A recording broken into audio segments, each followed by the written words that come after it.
Bonjour à tous et à toutes. Aujourd'hui, petite vidéo audio que j'espère assez court pour faire un petit point sur ce que j'appelle personnellement les fables bretonnes. Ça concerne l'affaire d'assassinat, du moins de la tentative d'assassinat qui a eu lieu contre l'imam de Brest, Rachid El Djé, il y a quelques semaines de cela. Et à l'époque, j'avais déjà écrit un article dessus où j'avais expliqué un peu mon point de vue sur cette étrange affaire. Donc aujourd'hui, je voulais juste reprendre voilà, quelques points pour faire voilà, un petit rappel des choses. Donc le point essentiel que j'aborde aujourd'hui, c'est surtout celui en rapport avec la carte d'identité et la lettre testament que l'auteur présumé, le jeune Karl Foyer, aurait posté sur sa page Facebook et qu'il aurait également adressé à 54 autres personnes, dont un ami de l'imam également. Donc qu'est-ce qu'elle raconte cette lettre? C'est une lettre qu'il aurait manuscrite. Il l'a joint également avec sa pièce d'identité. Il a scanné tout ça sur Facebook, donc, et il l'a adressé à différentes personnes.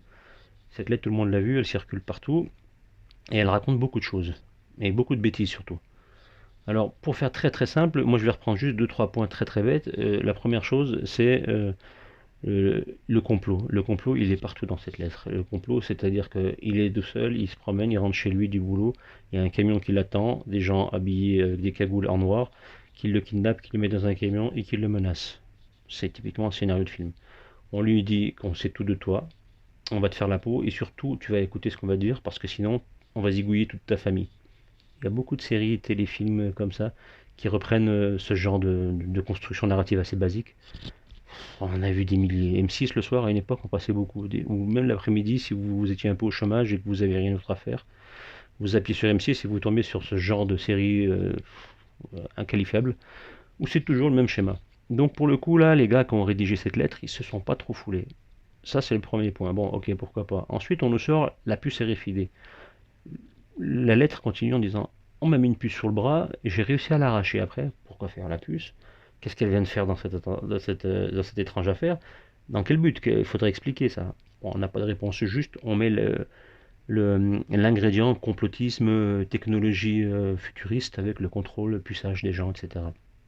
Tout ce qui est à la mode, qui circule depuis quelques années, il a été mis dans cette lettre. Ensuite, on a un autre point qui est relativement encore plus absurde, c'est que à la fin, on dit au jeune Karl d'exécuter l'assassinat, etc. Et surtout, quand il a terminé, quand il a fait tout ça, il faut bien qu'il mette un drapeau dans l'anus de l'imam, le drapeau français, hein, évidemment. Une fois que tout est fini, là, c'est carrément le summum de la bêtise absolue. Donc cette lettre-là, totalement absurde, elle a été postée sur le net et tout le monde, beaucoup du moins de personnes l'ont validée telle qu'elle. Certains ont peut-être tiqué ici et là, mais bon, grosso modo, elle a été avalée, voilà, il dit la vérité. Bon, bref. Là, pour moi, cette lettre, elle n'a aucune valeur. Même scénaristiquement, c'est très mauvais. Très, très, très mauvais. Les auteurs, dans les poules d'auteurs des séries, qui pontent ce genre de porte ouverte absurde, ils restent pas longtemps, ils dégagent. C'est vraiment très, très mauvais. Ensuite, on a quand même un élément que j'ai occulté volontairement, mais que je reprends à la fin, qui est, dans cette lettre, toujours, on balance un nom d'un agent de l'État, un certain monsieur Patrick Cavlar. Et comment on nous le balance? On nous dit que ceux qui sont venus agresser Karl Foyer avaient des téléphones, forcément, sur le coup, ils reçoivent un appel, à ce moment-là, au moment de l'agression. Et apparaît alors le nom sur le téléphone d'un des protagonistes, le nom de monsieur Patrick Cavlar, qui est donc un haut responsable des services secrets français. Ce monsieur Patrick Cavlar donc appelle au moment où les trois agents, ou je ne sais plus combien ils étaient en train d'agresser et de menacer Karl Foyer, il les appelle à ce moment-là, donc normal tout à fait, et ce qui est drôle, c'est que les agents ont le numéro, le nom enregistré, le nom et le prénom enregistrés de monsieur Patrick Cavlar dans leur répertoire téléphonique. Chose que aucun agent ne fait jamais. Ils ont tous des pseudonymes, ils ne s'enregistrent jamais, et pour certains, ils ne savent même pas qui est le réel nom de leur interlocuteur, celui qui leur donne les ordres. Il y a une série que j'ai citée dans mon article qui s'appelle Le Bureau des légendes avec Mathieu Kassovitz. Cette série reprend assez bien le fonctionnement des services secrets, des services d'espionnage français à l'étranger avec leur méthode, leur façon, sous couverture. Donc c'est une identité fictive qu'ils empruntent. Ils sont missionnés dans un pays pour mener une action pendant un certain laps de temps, quelques mois, quelques semaines, parfois quelques années. Et ils jouent un rôle intégral de A à Z. Fausse identité, faux nom, faux job, fausse vie. On appelle ça une légende. Donc cette série, Le Bureau des légendes, qui a été supervisée par pas mal de personnes de la DGSI et d'autres services de renseignement français et étrangers, est relativement bien faite. Et dans cette série, justement, il y a un épisode où ils expliquent comment on garde l'anonymat et comment on ne cite jamais le nom de ses supérieurs, qu'on ignore le plus souvent. Et donc, juste en ayant vu cette simple série ou en ayant déjà vu des films d'espionnage ou de séries dans le genre, tout de suite on sait que ceci est totalement faux. Ça n'a aucun sens. Donc le nom et le prénom qui apparaissent sur le portable d'un ravisseur au moment où il est en train de vous agresser et vous avez la chance de la possibilité de voir le nom qui apparaît, c'est juste impossible. Donc déjà, là on est complètement dans le mythe total. Donc ce point-là est juste, voilà, on est vraiment dans la mythologie la plus absurde. Mais cette lettre, donc avec tous ces éléments les plus idiots les uns que les autres, postée sur le compte Facebook de la personne avec en pièce jointe la pièce d'identité, là on est vraiment parti très loin parce que là on respecte absolument plus personne dans ce pays. Le citoyen lambda est considéré comme moins que rien, c'est-à-dire intellectuellement on n'a pas besoin de s'embêter à lui trouver quelque chose de plausible dans une explication d'un attentat.